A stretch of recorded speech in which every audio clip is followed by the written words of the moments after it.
my days at telework, I had a TV on, Mm-hmm. and I subscribed to several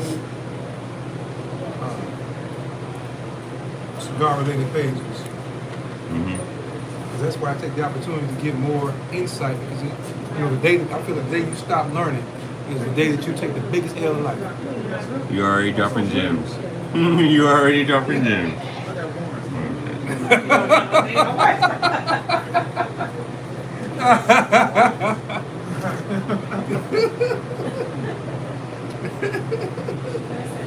Hey man, and women, they always want a man to be honest with them. So when you're honest with them, hey.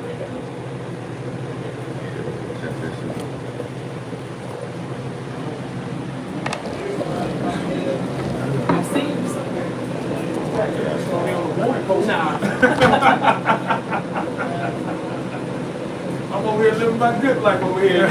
Don't nobody know you, huh? You better expose me.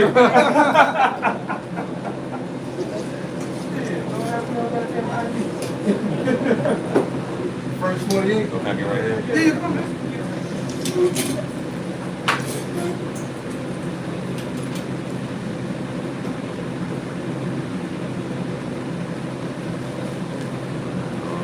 Down. I want to use my good lighter. Good one. There you go. You're right.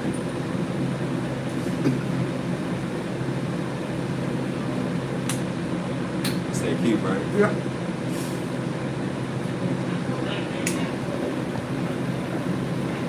Yeah, we can. Come on.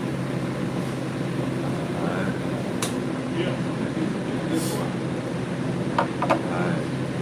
Welcome to another episode of Tangential Thoughts Chat Show. I'm your chief, Jahar. We live in Kim Dynasty of Spiritual Banks. We take our abundance, we don't ask for less of our $3. And today, stepping into the graffiti jungle, it's none other than, introduce yourself. Keith Ramsey. Keith Ramsey. Oh, that was, this the Ramsey they've been asking for. Okay. Because, who was here earlier? You trying to get him to stay a little bit longer? Cradle was here earlier. He's trying to get you, you know what I'm saying, stay a little bit till you got over here. Ran into a little traffic coming up here, but hey, the journey is worth it. The journey is worth it. And the one boy said everybody rushing to get to a destination. And then they gonna get there and realize it's a journey, you know what I'm saying, to get there. But sitting down at the cigar shop and we just go like this. What you want to do with that? You know what I'm saying? So I'm gonna let him give you a tour of what he got going on right here. So go ahead and show this off, man. Okay, so Or you want me to do it while you wait talking? what's fine? So if you look at the front, you'll see that this is embossed with the fraternity logo, fraternity shield, You can put that in a little closer. fraternity logo, fraternity shield, Cap Alpha Psi, fraternity incorporated. Open it up. So you have the sealer here. You have a compartment for your water here. You also have a compartment for your cutter. Again, right here, it's embossed with the fraternity letters, Cap Alpha Psi. Cap Alpha Psi, fraternity color, fraternity letters right there, Cap Alpha Psi. Turn it this way, you have a place with 1, 2, 3, 4 cigars. I also have a place for your punch if you want to. And it sits on top of one of my smaller cigars. I have 4 of my go-to cigars. And they're the ones for me. I like a nub. It's a nice slow burn. This is a JR nub right here. It's a nice slow burn. It's on the mild side. And what it does for me is that's something I like to use or smoke on while I'm reading or if I'm doing some type of study, if I'm doing something for my job. It gives me the opportunity to enjoy smoke. I enjoy the music, but it also does not burn out on me rather quick. So I can get quite a bit done off of that one cigar. Pause real quick. That's one of my first questions. I was pretty surprised. I was like, what's your smoke time on it? And he said he can get a good hour off this nub. So that's kudos to that right there. You said what'd you say? It's what type of draw? It's a nice draw, but it's a nice slow burn. Now you had a name for it. You said something about the draw. That's what I did. No, It's just a slow draw? It's a slow draw. Okay. For me. The next one that I have is a Coke Fuerte.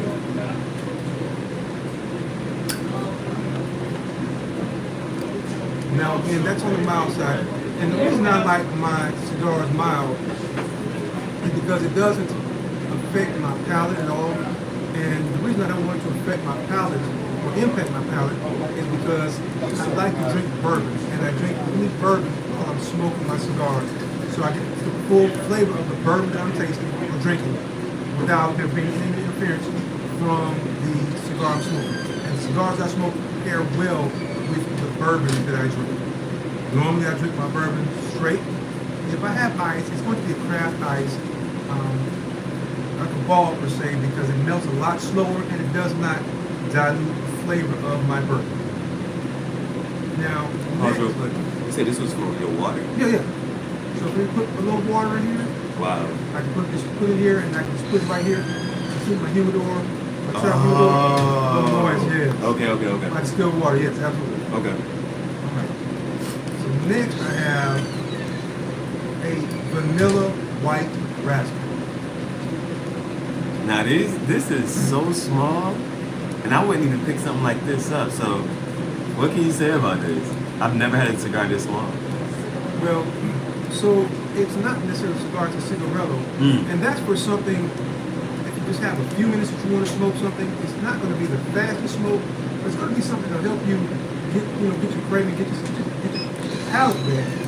And then you can move on to whatever else you have to do during the day. Like 10, 15 minutes? Yeah, 10 to 15 minutes, maybe 20 at the most. Okay. And that'll give you just time, just to decompress, relax, and then whatever else you got to do, you can move forward from that point. And the next thing is going to be a rare occurrence. Rare occurrence right here. Now that rare occurrence is new to my favorite family. I first stumbled upon that when I was down in Tampa last year. And I had one, and it paired so well with the Basil Hayden, which was a great bourbon that I was drinking. And it was so smooth, I mean, that you really could not tell that they were actually smoking unless you were sitting there holding it. That's how smooth it was? That's how smooth it was. That one right there? That one right there, and it pairs well with Basil Hayden. So now these are staying in your box. So like once that one smokes, you replace it with another one, or Right, these are standards, but I also have some more. I don't have any with me right now, but the factory smoke is a great one. I mean, people think because it's a factory smoke, it's not good. Some people think that, but that's not the case. well, it depends. But for me, I don't like Connecticut shakers. Gotcha. I wasn't going with that at all. Gotcha. So I have to do a factory smoke Maduro or something. You know what I'm Gotcha. saying? But for you, But today, right now, I got my girl, my fat bottom baby. man, Now, that bottom back. fat bottom baby. Now, one of the things I do like on most of my cigars, I will go for a V-cut. But I'm a little funny because when I have a torpedo, depending on which torpedo I'm smoking, what brand of torpedo I'm smoking, I go for V-cut on that as well. Now what can you say about the fat bottom? So the fat bottom baby. Well, like I said, the first thing they got is the name right. This is, I would say, on a scale of 1 to 10, and normally when I smoke, I don't have one today, but I have a leather-bound book. It's a leather-bound notebook that I use. Keep track. Keep track, make some notes. If there's something that really sticks out, then I'll go ahead and put a little tab by that so I can know if I go someplace else or if I go back to that same shop, I'll make a note of where I was at, what I was smoking, how it tasted, what notes I have, and with that, if I go back and I really like that cigar, and then have it, if I can ask the proprietor if they have something similar. If not, then I'll say, well, what do you suggest? That's the purpose of taking notes, and the notes aren't just me, they're for other people too. Because maybe when somebody else, hey, listen, I want to smoke this, what do you think about this? Let me see if I have a note on that. If so, fine, here's what I thought about it. I suggest you make your own notes. That's awesome. That's awesome. Just the intentionality that's set behind each session. Well, smoking cigars is a lifestyle. You never get what's good for you. Now, what may be good for you may not be good for somebody else. And that's okay. Because it's your cigar. So it's your palate. It's what's good for you. And it just happens to bring somebody else to the break. If not, hey, this one. Something else I have to talk about. Like I 2 questions. Go ahead.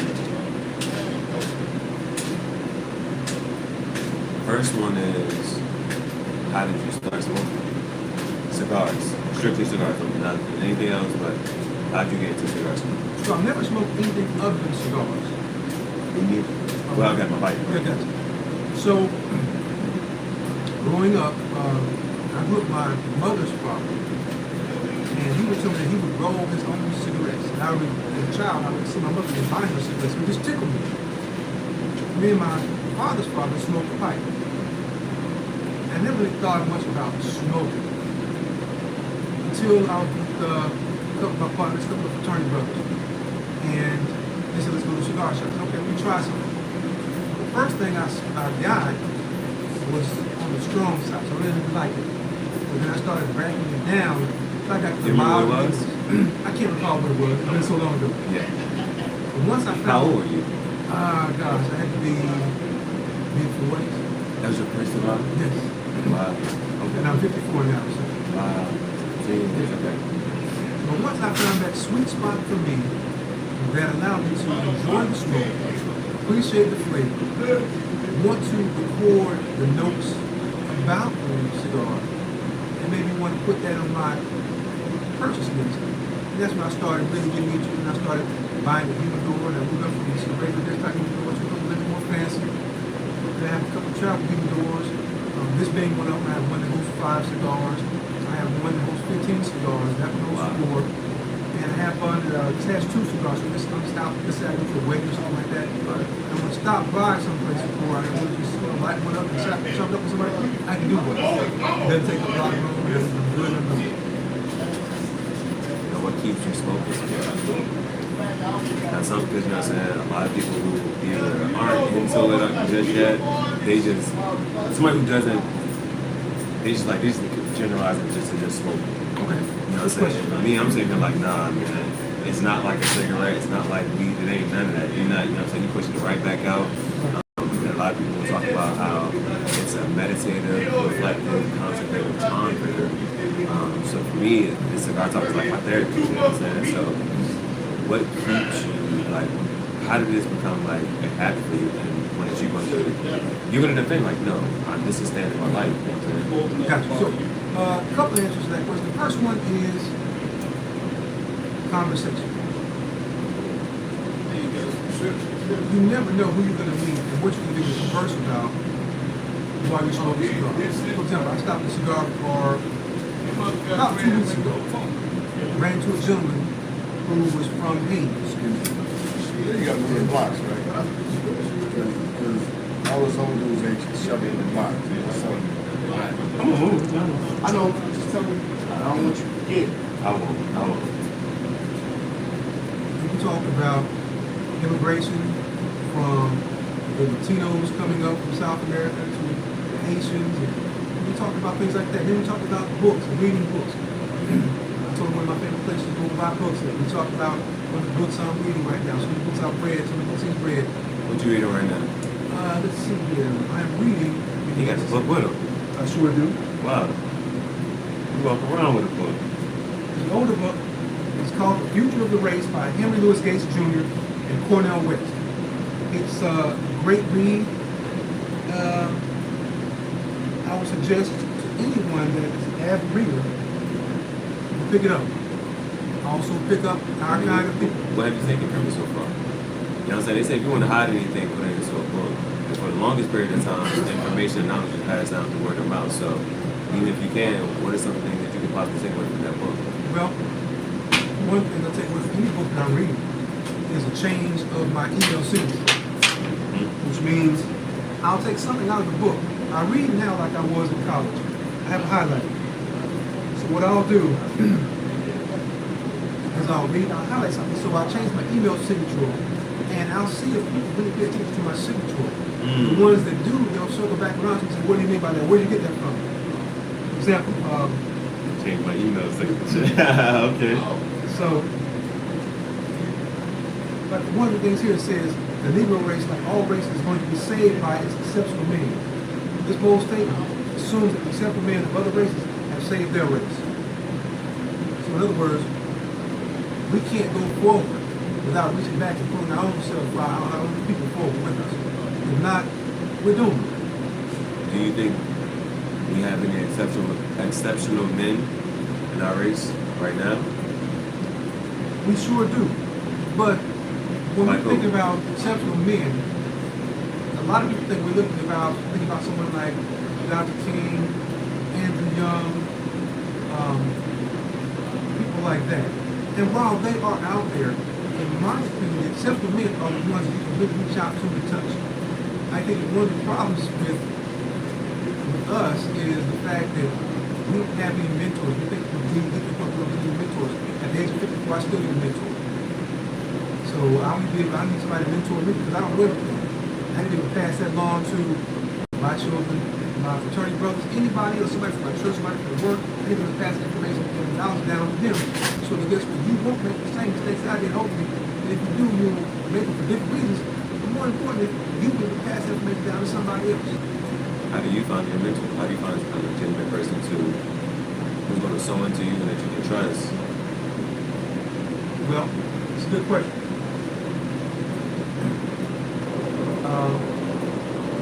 And you're going to be surprised when I tell you who my mentor is.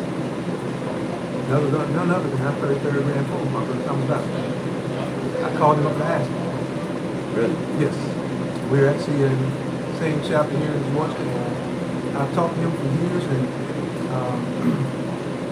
just watching to talk to him is like talking to you. And he's just a very humble, honorable guy, and he's the type of person that makes you want to sit down and have a seat at his feet and get your notebook out and just talk to him. Why did you choose him?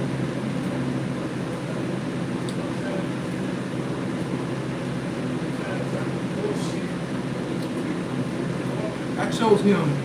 If he wasn't a Beauregard, you know what I'm saying?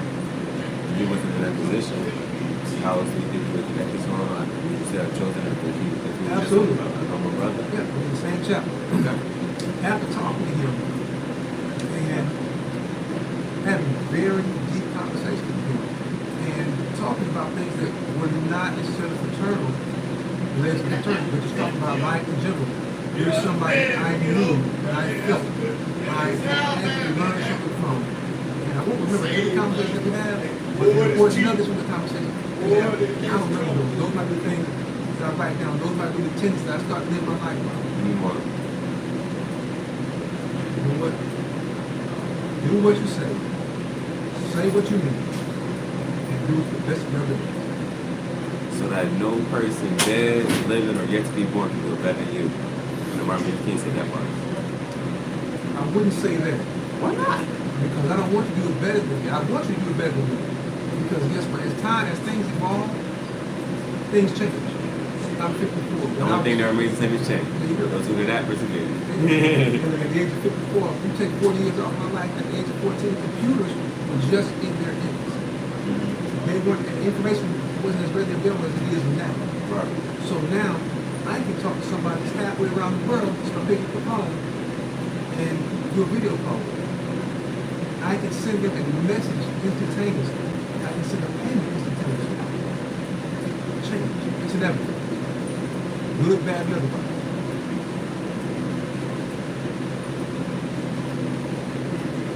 But how does that relate to when you? How does that rebuttal what I said? Do it better than nobody dead, living, or yet to be born. Everybody, there's always room for improvement.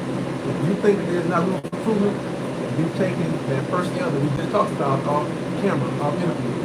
Is the moment you stop willing to, no longer willing to learn, is the moment you take the greatest loss in life.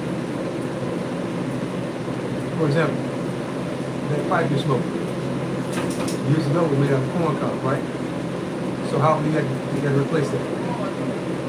I really don't know. This is my first one. Okay. I got it in February. Okay. And I want to know how long it'll last. There you go. Corn cob, like Popeye. May not last long, so you got to go out and buy another. The way the cigars are manufactured, whether hand rolled or machine rolled, it's changed. Years ago, they didn't have any machines to roll the cigar. They were rolled by hand. But depending on who taught you how to roll cigars, determine how well your cigar was, what kind of draw you had. all those things. So change is inevitable. So we think people 100 years ago making cigars, wanted to stay the same. The process to preserve the cigar, the humidors, have you gone all those things. I don't want you to do, I want you to do better than me. That's a question. So, okay, so Next question. as far as like the close, when you're close to the boxes now.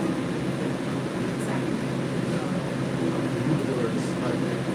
You may have left.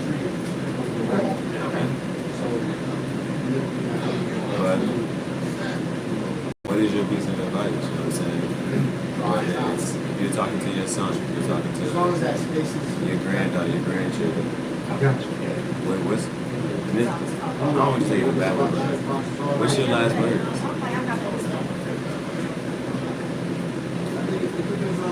Yeah, I heard my brother the other day. I said I didn't know that was really my last time seeing you. I didn't know the last time I saw you was the last time I saw you. So you leave people or something. So what you leave people? You want to be personal. Thank you. My mother's only child, she was never married. She had a stroke back in 2004. Hurricane Katrina tore up our hometown of Biloxi, Mississippi, and blew up the Birmingham, Alabama. My mother had a chronic undiagnosed interstitial lung disease. My mother ended up passing away on Saturday morning. Sorry. Thank you. And the last thing I said to her, that morning, she woke up, I said, "You want me to sit?" She said, "Yeah." So I put some rest down there on the phone. That's the last thing I said to her was, "Listen, you know I love you, right? So I love you too." She went to sleep. I went on the couch in the living room, rolled back up, and she was home. That's the last thing I said to her. So I'm just saying, if you love somebody, make sure you tell them. Now, That gives you peace. you do. Now, I'm gonna tell you this one. A couple things, whether the relationship is personal or professional. The two best friends in a relationship are time and space. Somebody's gonna leave, and somebody's gonna die. But more importantly, the only two things you can certainly bring to a relationship are consistency and communication. You're gonna be consistently good or bad at something, and you're gonna communicate something one way or the other. If somebody does want to know, doesn't need to know. That's it. Other than that, figure it out. Same thing. Hey, pretty good. And stay away from the cops, Oh, man. God. I'm gonna call that tomorrow. I'll catch y'all later. Yes, sir. I appreciate you record. Oh, you good, man? I guess this is not like Cheers. They can kick everybody out. Right. Hey, but I appreciate it, man. I did not know that I was gonna have an episode for today. Well, I appreciate you. You know what I'm saying? Appreciate the opportunity. And the confidence that you was able to speak with, and you know what I'm saying. A lot of people, you put them on the spot and put them on the camera, and they just freeze up. They don't know what to say. They don't know what to do. So. Well, I'll say this much: they won't let me do the church announcements anymore, and I can't say nothing about no family reunion. I got a little too much mouth on me. Okay. The gift of gab. The gift of gab. The gift of honesty. Hey, that's something that a lot of people lack. There you go. A lot of people lack that. A lot of people lack that. Hey, until next time, people. Be good. If you cannot be good, then be good at it.